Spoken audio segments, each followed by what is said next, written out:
श्रम लगता तब निर्माण सामने आता। अर्थ समय श्रम लगता तब निर्माण सामने आता। पागलपन से पेंटागन पल में चौपट हो जाता। निकट भूत के पृष्ठों का अन्वेषण करो अरे, अहिंसा से जीवन बदले, अहिंसा से जीवन बदले।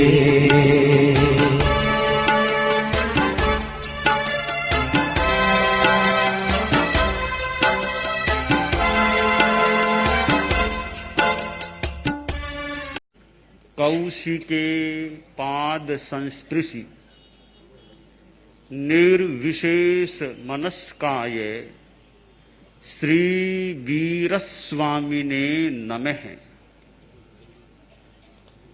परम पूज्यपाद आचार्य प्रवर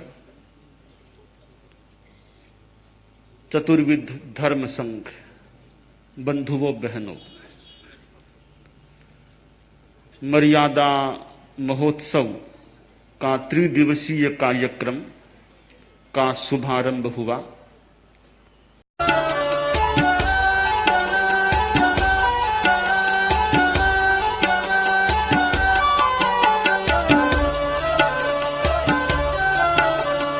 अर्थ समय श्रम लगता तब निर्माण सामने आता।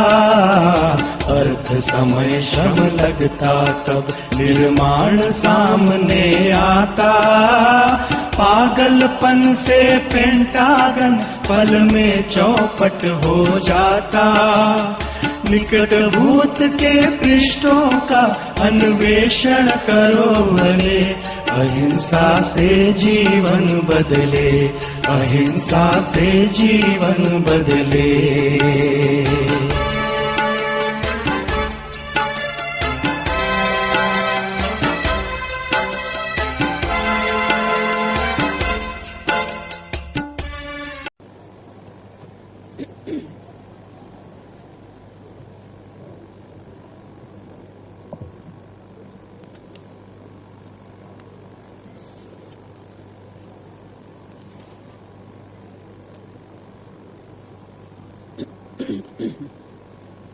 पंजाब एवं राजस्थान के राज्यपाल श्री शिवराज जी पाटिल साहब, तेरापंथ धर्म संघ के 11वें आचार्य सम्माननीय आचार्य श्री महाश्रमण जी, डॉक्टर शेखावत साहब, आदरणीय साध्वी कनक प्रभा जी, केंद्रीय सड़क परिवहन और राजमार्ग मंत्री डॉक्टर सीपी जोशी जी, मुनि सुमेरमल जी, उद्योग मंत्री राजेंद्र जी पारेख, साध्वी विश्रुत विभा जी, सभी साधुगण, साध्वी जी और मुंबई की ज्ञानशाला से यहाँ विशेष रूप से पधारे 1008 बालक बालिकाएं और अन्य बालक और बालिकाएं, बहनों और भाइयों,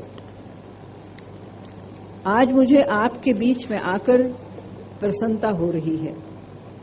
आचार्य श्री महाश्रमण जी एक महान आध्यात्मिक व्यक्तित्व, विचारक और समाज सुधारक हैं। वे अहिंसा, अनुकंपा, शांति और नैतिकता की प्रतिष्ठापना के द्वारा सामाजिक स्वस्थता के लिए अविरत अविश्राम परिश्रम कर रहे हैं। आज उनके महान कार्य का आदर और सम्मान करने के लिए मैं यहाँ आई हूँ।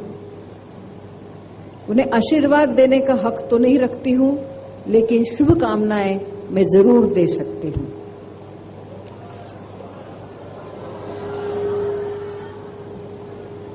उन्होंने अहिंसा यात्रा के द्वारा देश के विभिन्न गांवों तथा शहरों का भ्रमण किया और लोगों के कल्याण के बारे में जागृति लाई। अपने प्रवचनों द्वारा सामाजिक समरसता के महत्व को उजागर किया और सामाजिक बुराइयों के खिलाफ लड़ने के लिए लोगों को प्रेरित किया। मैं आज देख रही हूं कि यहाँ आदरणीय साधुगण और हमारी साध्वी बहनें भी मौजूद है। उन्हें सबको मैं प्रणाम करती हूँ।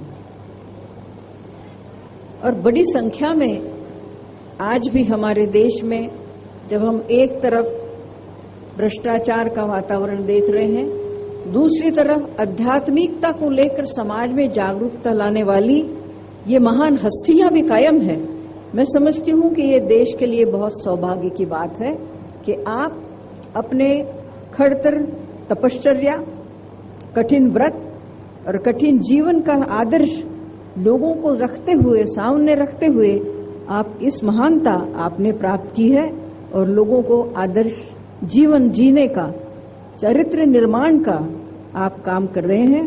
मैं समझती हूं कि हमारे लिए ये बहुत ही सौभाग्य की बात है। सच देखा जाए तो समाज में अनाचार, दुराचार, व्यभिचार और कुप्रवृत्तियों का और कुप्रथाओं का तथा अन्याय का दमन करना, उन्हें नष्ट करके सामाजिक सद्भाव का वातावरण निर्माण करना एक अतिशय महत्वपूर्ण और जरूरी बात है। जब हम हजारों लाखों की संख्या में मुनिश्री के विचार सुनने आते हैं तो उनसे प्रेरणा लेकर हमें यह नेक काम आरंभ करने का नैतिक तथा सामाजिक कर्तव्य मानना चाहिए और खुद उसके लिए काम करना शुरू कर देना चाहिए। इसके लिए खुद साधु बनने की जरूरत नहीं है। हर कोई साधु और साध्वी का जीवन व्यतीत नहीं कर सकता है, लेकिन साधु ने दिया हुआ जो उपदेश है उसको प्रसार और उसका प्रचार करने में कोई भी दिक्कत नहीं होना चाहिए। हम गृहस्थाश्रम में रहते हुए भी अच्छी बातें समाज के लिए सोच सकते हैं और समाज के लिए कर सकते हैं। यही प्रेरणा लेकर हम सबको यहां से जाना है। भारत एक ऐसी भूमि है जहां विश्व के अनेक धर्मों की उत्पत्ति हुई है। जैन धर्म भी उसी में से एक है। जैन धर्म के प्रथम तीर्थंकर भगवान ऋषभदेव से लेकर भगवान महावीर तक सभी 24 तीर्थंकरों ने अच्छा मनुष्य बनने का मार्ग दिखाते हुए यह शिक्षा दी कि मनुष्य और प्राणियों का जीवन अमूल्य है, और साथ ही यह भी बताया कि हमें अपने कार्यों और व्यवहार में यह ध्यान रखना चाहिए कि हमारे द्वारा किसी भी जीव को किसी भी प्रकार का कष्ट न पहुंचे। जियो और जीने दो, ये सिद्धांत हमें जैन धर्म की ही देन है और इस सिद्धांत को व्यवहार में उतारना चाहिए तथा सभी प्राणियों के प्रति करुणा, दया और सेवा भाव रखना बहुत जरूरी है। जैन धर्म में ऐसे ही एक श्लोक का अर्थ है, हे जिनेंद्र, मुझे ऐसी बुद्धि दो कि मैं सभी प्राणियों से प्रेम करूं, सज्जनों से प्रसन्न रहूं, सभी दुखियों पर दया करूं और कलुषित जनों से के प्रति सहिष्णुता रखूं। इसी तरह धर्म में, हिंदू धर्म में भी कहा गया है कि सर्वे भवन्तु सुखिनः, सर्वे सन्तु निरामयः, सर्वे भद्राणि पश्यन्तु, मा कश्चित् दुर्भाग भवेत्। अर्थात केवल मनुष्य मात्र ही नहीं, सर्व प्राणी मात्र जिनमें जान है वे सब सुखी हो। यही हमारे लिए बहुत बड़ी प्रेरणा है, शिक्षा है। भारतीय संस्कृति का एक प्रमुख तत्व अहिंसा परमो धर्म माना गया है, अर्थात अहिंसा सबसे बड़ा धर्म है। अहिंसा की परंपरा का उच्चतम रूप हमें जैन जीवन दर्शन में देखने मिलता है। जैन धर्म में सम्यक दर्शन, सम्यक ज्ञान और सम्यक चरित्र को त्रिरत्न के रूप में अंगीकार किया गया है। इसी प्रकार सम्यक चरित्र के अंतर्गत अहिंसा, सत्य, अस्तेय, ब्रह्मचर्य और अपरिग्रह, इन पांचों व्रतों के पालन की शिक्षा दी गई है, जिसमें अहिंसा को सर्वोपरि स्थान दिया गया है। वास्तव में जैन परंपरा में अहिंसा जीवन की एक शैली है। जब हम अहिंसा की बात करते हैं तो राष्ट्रपिता महात्मा गांधी जी का स्वतः ही स्मरण आ जाता है। उन्होंने सत्य व अहिंसा को देश के प्रमुख सूत्रों में के आधार पर भारतीय स्वतंत्रता का आंदोलन का नेतृत्व किया। महात्मा गांधी ने जब सत्य और अहिंसा के सिद्धांतों को आधार बनाकर स्वतंत्रता आंदोलन प्रारंभ किया तो उस समय विश्व में किसी ने भी सोचा नहीं था कि हम इस मार्ग से आजादी प्राप्त करने में कामयाब हो सकते हैं। परंतु उन्होंने दुनिया को दिखा दिया कि हम इन मूल्यों को आधार बनाकर स्वतंत्रता प्राप्त कर सकते हैं। और ये बड़ी बात सामने आई कि इन तत्वों में कितना बड़ा सामर्थ्य भरा हुआ है। समाज में शांति की स्थापना करने और खुशहाली लाने में हमें अहिंसा के महत्व को कभी नहीं भूलना चाहिए। गांधी जी की दृष्टि में अहिंसा कायर का नहीं बल्कि साहसी व्यक्ति का अस्त्र है। मैं हिंसा के राह पर चल रहे लोगों से आग्रह करूंगी कि इस राह को छोड़कर अहिंसा का मार्ग अपनाएं। जिन्होंने भी हिंसा का मार्ग जिन्होंने अनुसरण किया है, मैं उन्हें आह्वान करना चाहूंगी कि इसका महत्व समझिए, इसकी ताकत समझिए और अहिंसा का मार्ग आप भी अपनाइए। लोकतंत्र में चर्चा और आपसी विचार विमर्श द्वारा समस्याओं का हल निकालना सही और महत्वपूर्ण रास्ता है। वर्तमान विश्व परिदृश्य में शांतिपूर्ण यह सह अस्तित्व की बहुत आवश्यकता है। अहिंसा के महत्व को समझते हुए संयुक्त राष्ट्र संघ ने राष्ट्रपिता महात्मा जी के जन्म दिवस 2 अक्टूबर को अंतर्राष्ट्रीय अहिंसा दिवस के रूप में मान्यता दी है, जो आज पूरे दुनिया ने माना है।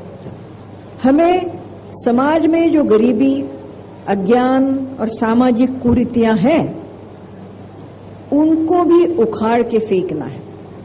नशाखोरी जैसी सामाजिक बुराइयां हमारे देश के विकास के लिए समस्या बन के खड़ी हो गई है। नशाखोरी इंसान की खुद की तो जिंदगी को वो तबाह करता ही है, और खुद की ही नहीं बल्कि अपने सारे कुटुंब की जिंदगी को अस्त व्यस्त कर देता है।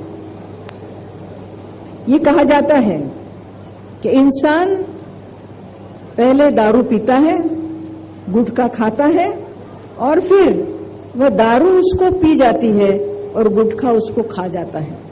ये समस्या बहुत बड़ी समस्या है। इनके उन्मूलन के लिए समाज में जागरूकता लानी आवश्यक है। शराब और नशीले पदार्थों की लत युवाओं के लिए खतरा बन जाती है।